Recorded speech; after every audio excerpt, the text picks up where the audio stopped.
Hey everyone, Megan O'Leary here, and today I am joined by the UFC's welterweight world champion, Tyron Woodley. And Tyron, when we spoke at Open Workouts, you made a great point. You've been very successful in Las Vegas. This is kind of every fighter's second home. Do you feel the same way? Just something about fighting in Vegas, man. Walking into that arena, it feels right. Whatever it is, there's so much chaos that goes on in Las Vegas. That's why they call it Sin City. No one's here for anything to be, to dedicate to something besides athletes or people that are coming in here to gamble, and even they get to have fun. So it's easy to separate. So when I walk in there and I'm tunnel vision, going to my room, and this person is drinking, this person having the ball, it's easy to stay focused because I don't want to partake in those things. So it's just an odd way to really stay focused on the fight, and I don't have to worry about, oh, hey, I want a ticket. Hey, I'm your cousin from, your eighth cousin. I want a ticket to the fight in St. Louis. So the distractions, I just kind of filter through. And it's called the fight capital of the world. And you've said that you want to prove to the world that you are the best welterweight out there.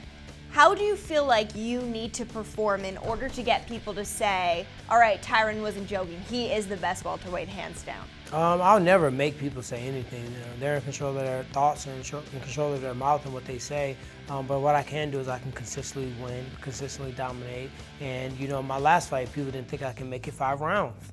And I went out there and I had one of the best fights in the history of our sport. And now this fight, they'll find something else. Tyron can't do this. He said he's going to make this adjustment. How Tyron's going to, react to that. But in essence, I'm always going to have those people that are going to doubt. But I got so many more people that are encouraging me, that have trained me, that have prepared me. It's better for me to prove those guys right, prove my family right, all the prayers that were sent up for me to do well, to make sure those aren't, for naught, that they aren't void, and to go out there and just kick some butt, man. I'm equipped with all the tools.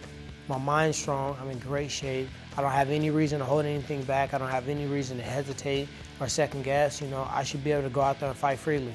Do you feel like mentally it's a little bit easier to fight freely, being the fact that this is a rematch and you were able to do so much damage in that first fight?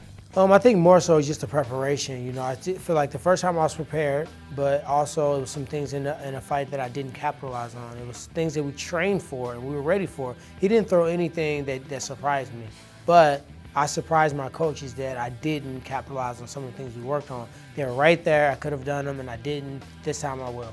Sounds like you've watched the fight back a few times. I didn't watch it that much. I went back and I watched the third round. Really, the third round was a swing round to tell me if I wanted to fight or not. And every time I watched the fight, the round itself, I watched it like 3, 4, 5 times. Every time I felt like I won the third round. So no matter if the first round or the fourth round was a 10-8 or not, if I went 3 rounds, I won the fight. So I just had to have that for myself. But now I got to put it in the back of my mind. This is a new fight. I've got to go out there and fight, fight to win. I know that you're more concerned about your performance than what necessarily your opponent's doing, but is there anything you think he can do differently in this fight, or do you expect him to be pretty much the same fighter we saw at UFC 205? I always make my game plan based on what I think my opponent is going to do. If he thinks I'm going to fade in the later rounds, he's going to try to hold off, weather the storm early, and then try to put it on in 4th and 5th rounds. If they think I'm going to take them down, they're going to be cautious of that. If they think I'm going to strike with them, he's going to be moving a lot. So I think, in essence, I have to make a game plan based on what I feel my opponent thinks of me. So he's talking about putting on weight. He's talking about all these different things. That's smoke and mirror. You can't put on weight and think that's going to help with years of static strength, built-in wrestling, technique. I don't go pound for pound, muscle for muscle when I wrestle. My shots are timed. So if you throw something wild and crazy and I get underneath you, that's not about muscle. So if he really has done that to try to combat my wrestling offense, he's wasted a lot of time. He's not used to those muscles. It could slow him down. I'm used to walking around like this. I know how to walk in my own skin, and I think in essence he is going to be moving. He's going to try to point fight me, and he doesn't want to walk in front. He's been knocked down too many times by me. It seems like you had a really interesting camp. You were in Los Angeles, you're in Milwaukee, you have Dean Thomas. Talk to me about kind of how it all works together for you. Dean Thomas has been coaching me for over 10 years, so he knows me. He knows when I'm pushing hard. He knows when I'm doing too much. He also knows when he needs to hit those buttons and get me to fire off more. But he just works so well. Guys that are at that level and fought at the highest level, you'd be surprised on how they do not turn to good coaches. And he's just one of the few that actually turned to a great coach. He works really well with Duke Rufus. Those guys just put ego to the side. Their goal is to make me the best welterweight ever, and they've done a great job preparing me for this fight. You had Sage Northcutt with you again for this camp. He spent a little more time with you this time training for Steven? Last time he had his own fight, so he spent only a week and a half with me the last time. This time we got almost 6.5 weeks together. So I learned a lot about the sport of fighting, karate, kickboxing, and I was able to really acclimate a little bit better to the style. So I trained with him, I trained with Raymond Daniels, I trained with a kid named Chris Bank, who's also from the same background. So I'm training with a lot of guys, and then just having those weeks of those high-level guys just put me in a different mindset.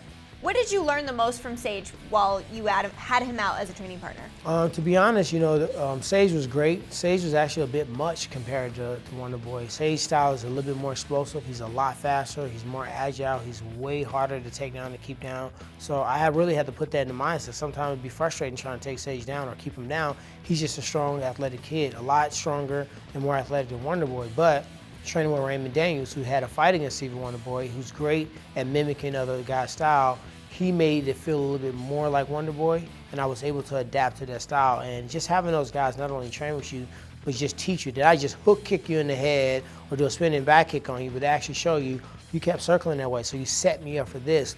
Or when you blocked that, you pushed me in a direction, I just kept going and I did a spinning attack that way. So just really explaining to me the sport helped out a lot. I saw that you gave an interview and you said that you feel like a better athlete going into this fight as compared to UFC 205. Is it because you had an elevated level of training partners as well? It's definitely because of elevated level of training partners, but it's also because I just had more time to continue to learn the sport, and he fought so well in. So for me, every camp should be better. Every athlete has nagging injuries. I had very minimal injuries in this fight. My weight cut's going a lot better than it did last time. Just in general, my mind space is a lot better, and I'm just ready to close this chapter. So you have the fighter analyst, you are world champion, and you're a father. All three of those things can be very time consuming. They can be very selfish. I mean, when you're a father, it's about you and your children. So how do you balance all of this? And you seem to do it so well. There's no good answer for that. In essence, you really, divine balance is something that you continue to learn.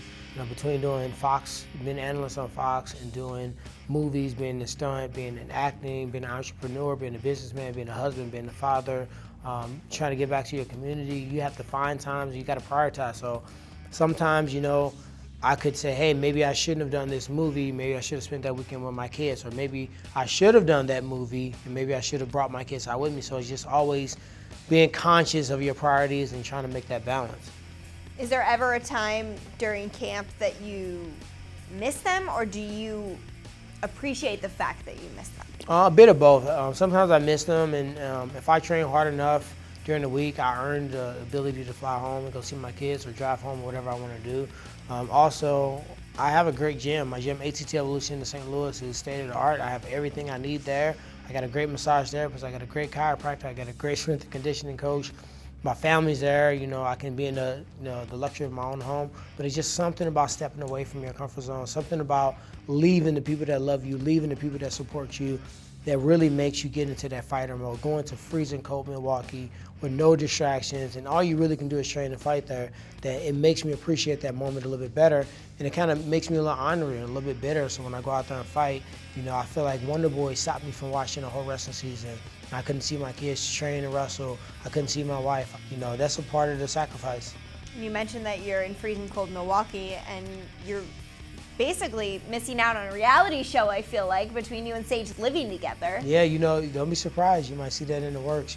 We need it. We got a lot of hidden footage that we're putting together. Oh my God, I can't wait. I need to see this. I know that you prepared to the best of your abilities for this fight. When you really break it down, what are you thinking happens? I think I'll stop him, man. I know people think they say that, oh, I'm going to finish him, I'm going to stop him, because we think you guys want to hear that. I think I'm going to finish him because I'm going to overwhelm him. I think I'm going to be in his face. I think I'm going to hit him. He's going to be looking for a way out, and I'm not going to give him any way out. And I think at that point, he's going to show himself vulnerable. He's going to put me in position where I finish him. And this time, unlike the last time, I will get him out of there. Man, this is going to be a great main event. UFC 209 this Saturday. Tyron, best of luck to you. Always a pleasure to watch you perform. Thank you. Appreciate it.